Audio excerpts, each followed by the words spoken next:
नमस्कार दोस्तों, आज मैं आपके समक्ष उपस्थित हूँ महाभारत से ही कुछ अंश लेकर कृष्ण और कर्ण संवाद।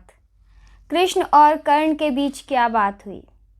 भगवान श्री कृष्ण ने कर्ण से कहा कि कर्ण, तुम तो इतने बड़े वीर हो, इतने बड़े धनुर्धर हो, अर्जुन के समान ही धनुर्धर हो, तुम्हें धर्म का साथ देना चाहिए। और मैंने इस युद्ध को टालने की इतनी कोशिश की है, मैंने अपना अपमान भी सहा है, क्योंकि युद्ध जो है वो विनाश का कारण होता है। अगर तुम चाहो तो अब भी ये युद्ध टल सकता है।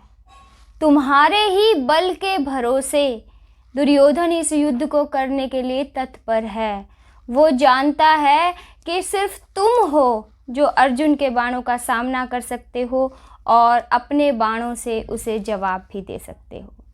तो अगर तुम चाहो तो ये महाविनाश टल सकता है। और वैसे भी तुम इतने बड़े वीर हो, शूरवीर हो, धनुर्धर हो, तुम्हें धर्म का साथ देना चाहिए, तुम्हें अधर्म के साथ खड़े नहीं होना चाहिए। तब कर्ण ने उनसे कहा कि आज आप मुझे धर्म और अधर्म के बारे में बता रहे हैं। वो धर्म तब कहाँ था जब मेरी वीरता की किसी ने कद्र नहीं की। उस रंगभूमि में जब मैंने अर्जुन को ललकारा कि आ मेरे सामने ये साबित कर कि तू बड़ा वीर है या मैं बड़ा वीर हूँ, तू बड़ा धनुर्धर है या मैं बड़ा धनुर्धर हूँ, तब मेरी जाति को, मेरे जन्म को, मेरे परिवार को, मेरे गोत्र को लेकर मेरा कितना अपमान किया गया। तब धर्म कहाँ था? तब कोई क्यों नहीं बोला? तब मेरे लिए बोलने वाला सिर्फ दुर्योधन था। उसने मुझे वो सम्मान दिया कि मेरा रोम रोम उसका ऋणी हो गया। और उस ऋण को चुकाने का मेरे पास एक ही रास्ता है कि मैं युद्ध में उसका साथ दूं। हाँ, ये बिल्कुल सत्य है कि वो मेरे ही बाहुबल के भरोसे इस युद्ध को लड़ रहा है, और उसका भरोसा तोड़ देना कौन सा धर्म है।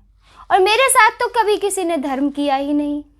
मुझे तब भगवान कृष्ण ने उसे बताया कि तुम तो कौन्तेय हो, तुम युधिष्ठिर के बड़े भाई हो, तुम इस तरफ आ जाओ, तुम्हें राज मिलेगा, तुम्हें मुकुट मिलेगा, अर्जुन तुम्हारा पहरेदारी करेगा, युधिष्ठिर तुम्हारे सिर पे मुकुट रखेगा, नकुल सहदेव जैसे तुम्हारे अनुचर होंगे, भीम तुम्हें चंवर डुलाएगा, तुम इस तरफ आओ, तुम्हारा अधिकार है ये, तुम्हें सम्राट बनाया जाएगा। सब कुछ भगवान ने उसे लालच भी दिखाने की कोशिश की। तब उसने कहा कि उस दिन मेरी माता कहाँ गई थी जब मुझे उन्होंने गंगा की लहरों के हवाले कर दिया था। मैं तो आज भी वही हूँ और वो आज भी वही हैं। आज भी उन्हें समाज को उस प्रश्न का उत्तर देना पड़ेगा जिस प्रश्न से घबरा कर उन्होंने मुझे गंगा के हवाले कर दिया। देखिए केशव, देखिए मधुसूदन, मेरा भाग्य कि मैं क्षत्रिय कुल में जन्म लेने के बाद भी एक सूत पुत्र की तरह जीवन बिताने पर विवश हुआ। और एक सूत पुत्र होने के नाते मुझे किसी गुरु ने शिक्षा नहीं दी, और जिस गुरु ने मुझे शिक्षा दी उसने मुझे ऐसा श्राप दे दिया कि जब मुझे शिक्षा की सबसे अधिक आवश्यकता होगी, ये शिक्षा मुझे छोड़कर चली जाएगी। मुझे वीरों वाला सम्मान नहीं मिला, मान नहीं मिला, बड़े लोगों में बैठने की किसी ने समझा नहीं मुझे इस लायक। मुझे अगर वो मान सम्मान जिसका मैं हकदार था, अगर वो किसी ने दिया तो वो दुर्योधन था, और इसलिए मैं दुर्योधन के साथ विश्वासघात नहीं कर सकता। तो एक तरह से कर्ण ने जस्टिफाई किया, क्योंकि उसके साथ गलत हुआ इसलिए वो गलत का साथ दे रहा है। तो भगवान कृष्ण ने उसे क्या कहा? बोले अच्छा, मतलब तुम अपने जीवन से इतने निराश हो कि तुम्हें जीवन में अगर सब कुछ सही नहीं मिला तो तुम गलत का साथ दोगे। तो एक बार मेरे जीवन पर दृष्टि डालो कर्ण। अरे मेरा तो जन्म ही कारागार में हुआ, जेल में हुआ, और जन्म मैंने क्या लिया? मेरे जन्म से पहले तो मेरी मृत्यु का प्रबंध कर दिया मेरे खुद के मामा ने। पैदा होते ही मुझे अपनी माता पिता से अलग कर दिया गया। एक क्षत्रिय कुल में जन्म लेने के बावजूद मैं एक ग्वाले की जिंदगी जीने पर विवश हुआ, और इसलिए मुझे कहीं शिक्षा भी नहीं मिली। तुम्हें कम से कम परशुराम जैसा गुरु मिला जिसने तुम्हें शिक्षा दी। मुझे तो शिक्षा बहुत बड़े होने के बाद, जब मैं इस लायक बन गया, खुद मैंने अपने आप को साबित किया, तब जाकर मुझे शिक्षा मिली। मुझे तो बचपन में शिक्षा भी नहीं मिली, माता पिता से भी अलग कर दिया गया। बचपन में ही मुझ पर जानलेवा हमले हुए, इतने बड़े बड़े राक्षसों को मुझे मारने के लिए भेजा गया। गैया मैंने चराई, बांसुरी मैंने बजाई, मक्खन मैंने चुराया। इस तरह से मेरा बचपन बीता। और उसके बाद जब मैं बड़ा हुआ, मेरे हाथों अपने मामा कंस का वध हुआ।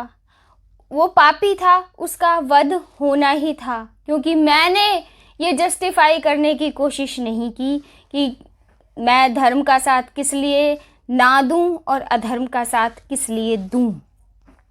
मामा के वध के पश्चात जब मथुरा का राज मिला, उस मथुरा के राज को भी, जो मेरी जन्मभूमि है मथुरा, उसे भी छोड़कर मुझे द्वारिका जाना पड़ा, क्योंकि जरासंध की मृत्यु मेरे हाथों नहीं लिखी थी। इस वजह से रण छोड़ तक मेरा नाम पड़ा। अरे कर्ण, तुम कम से कम जिससे चाहते थे उससे विवाह तो कर पाए। मैं तो जिससे चाहता था उससे विवाह भी नहीं कर पाया, और अनचाहे मुझे इतने विवाह करने पड़े। कितना कुछ छूटता गया मुझसे। मैंने तो कभी ये नहीं कहा क्योंकि मेरे साथ ऐसा हुआ इसलिए मैं धर्म का साथ दूं। ये आपके व्यक्तित्व पर निर्भर करता है कि आप धर्म के साथ खड़े हैं या अधर्म के साथ खड़े हैं, सही के साथ खड़े हैं या गलत के साथ खड़े हैं। अगर आपके साथ गलत हुआ है तो इसका अर्थ ये नहीं है कि आप औरों के साथ गलत करेंगे, या जो गलत कर रहा है आप उसका साथ देंगे। गलत चीज़, पाप, अधर्म, क्राइम कभी भी जस्टिफाई नहीं हो सकता। एक सभ्य समाज में इनकी जगह नहीं है। तो कर्ण और कृष्ण के संवाद से हमें ये शिक्षा लेनी चाहिए कि हम अपने कोई गलत काम को ये कह के जस्टिफाई नहीं कर सकते क्योंकि मेरे साथ तो ऐसा हुआ नहीं। भगवान कृष्ण एक ऐसा उदाहरण है जिनके साथ सब कुछ ऐसा हुआ जो एक आम मनुष्य के साथ हो ही नहीं सकता, और फिर भी उन्होंने मुस्कुराते हुए अपना जीवन व्यतीत किया, इतनी चीज़ें छोड़ी, इतना त्याग किया, जैसा ही जीवन, जैसी परिस्थिति उन्हें मिली उसको जिया और खुश होके जिया, और एक ऐसा उदाहरण स्थापित किया कि जीवन ऐसे जिया जाता है। एक परफेक्ट मैन की तरह उन्होंने जीवन जिया। बचपन ऐसा जिया कि आज तक हम ये कहते हैं बच्चों को बाल गोपाल। उनकी युवा अवस्था ऐसे थी, आज तक हम कन्हैया को नहीं भूले हैं। ज्ञान ऐसा दिया जैसा आज तक कोई दे नहीं सकता।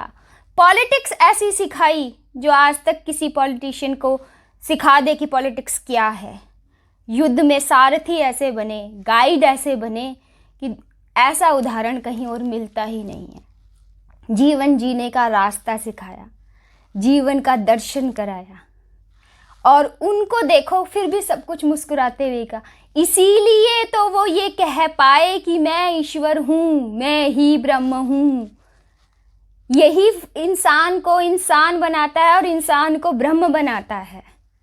तो भगवान कृष्ण ये संदेश देना चाहते हैं कि जीवन जैसा भी मिले उसे उन्हीं परिस्थितियों के साथ जीना चाहिए और उसी में खुशियाँ ढूंढनी चाहिए, और फिर भी तटस्थ रहकर हमें सही का और धर्म का साथ देना चाहिए।